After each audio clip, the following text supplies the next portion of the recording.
வணக்கம். நம்ம நர்சரியில பலா வகை பொறுத்தளவுல சித்து இருக்கு. சித்துவோட ஸ்பெஷாலிட்டி என்னன்னு கேட்டீங்கன்னாக்கா, உள்ள வந்து சொலை ரெட் கலர்ல இருக்கும். அதான் அதோட ஸ்பெஷாலிட்டி. நம்ம நம்ம ஊர் ரகம். அதுக்கடுத்து பார்த்தீங்கன்னாக்கா, டேங் சூரியா இருக்கு. டேங் சூரியாவுமே பார்த்தீங்கன்னா, சொலை உள்ள ரெட் கலர்ல இருக்கும். கிரன்ச்சியா இருக்கும். அதோட சொலை கடிச்சு சாப்பிட்றப்ப ஒரு வெள்ளரியை கடிச்சு சாப்பிடும்போது எப்படி இருக்குமோ அதே மாதிரி கிரன்ச்சியா இருக்கும். டேஸ்ட் வைஸ் நல்ல இனிப்பா இருக்கும். பிரிக் லெவலும் நல்லா அதிகமா உள்ளது. அதே மாதிரி பார்த்தீங்கன்னாக்கா, உங்களுக்கு மலேசியன் J33 இருக்கு. மலேசியன் J33 பார்த்தீங்கன்னா, இதுவுமே வந்து பட்டிங் கன்னு தான். பட்டிங் கன்னு.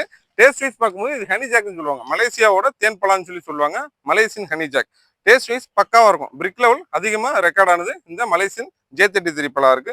அதுக்கடுத்து வியட்நாம் சூப்பர் எர்லி பலா இருக்கு. வியட்நாம் சூப்பர் எர்லி பலாவில் என்ன ஸ்பெஷாலிட்டின்னு பார்த்தீங்கன்னாக்கா, நீங்க ஒரு மாடி தோட்டத்தில் வச்சு ஒரு பலாக்கன்று வளர்க்க போறீங்க அப்படின்னாக்கா, தாராளமா இந்த கண்ணை நீங்க வைக்கலாம். ஒரு ஒரு சின்ன பேரல் அல்லது ஒரு 100 லிட்டர் பேரல்ல வச்சு கூட இதை நீங்க எத்தனை வருஷம் வேணாலும் இந்த வியட்நாம் சூப்பர் எர்லி பலாவை வளர்க்கலாம். இதுக்கு சீசன் இல்லை, த்ரூ அவுட் த இயர் இது காய் காய்ச்சிட்டு இருக்கும்.